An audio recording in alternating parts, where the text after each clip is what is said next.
नमस्कार दोस्तों, हमारे मुख्य न्यायाधीश chief justice of India justice Gavai पर जूता फेंकने की घटना ने पूरे देश को झकझोर के रख दिया है।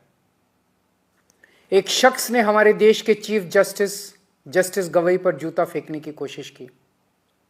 इसके बाद सोशल मीडिया पे जस्टिस गवई को मारने, पीटने और न जाने किस किस तरह की हिंसा करने की ढेरों धमकियां दी जाने लगी।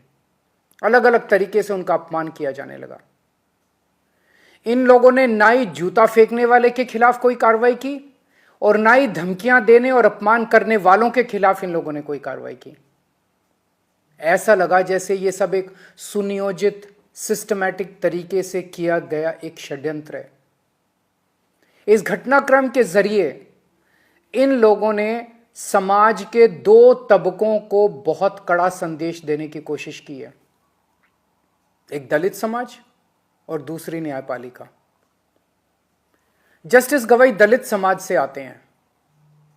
इन लोगों को यह बिल्कुल बर्दाश्त नहीं हो रहा कि दलित समाज से कोई व्यक्ति अपनी मेहनत और लगन से न्यायपालिका की टॉप पोस्ट तक कैसे पहुंच गया।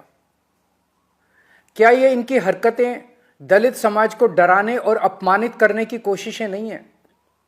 इसके बाद एक आम दलित किससे न्याय की उम्मीद करेगा? क्या इससे दलितों पर अत्याचार करने वालों और उनसे नफरत करने वालों के हौसले बुलंद नहीं होंगे? इस पूरे घटनाक्रम से देश की न्यायपालिका को क्या संदेश गया है कि अगर देश के मुख्य न्यायाधीश पे हमला करने वालों पर कोई एक्शन नहीं हुआ तो दूसरे जजों को कौन बचाएगा? फिर इस घटना के बाद कोई भी जज न्याय के हक में और इन लोगों के खिलाफ ऑर्डर करने से घबराएगा। उसे लगेगा इसी तरह उस पर भी हमला हो सकता है और हमलावर का कुछ नहीं होगा। उसे लगेगा उसके और उसके परिवार को सोशल मीडिया पे धमकियों और अपमान का सामना करना पड़ सकता है और जज को बचाने वाला कोई नहीं होगा। क्या यह पूरे देश की न्यायपालिका को डराने और उनको काबू करने का एक षड्यंत्र तो नहीं है? जूता फेंकने वालों को और चीफ जस्टिस को धमकियां देने और उनका अपमान करने वालों को ऐसी सख्त सजा दी जाए कि भविष्य में कोई न्यायपालिका के खिलाफ खिलवाड़ करने की हिम्मत ना कर सके।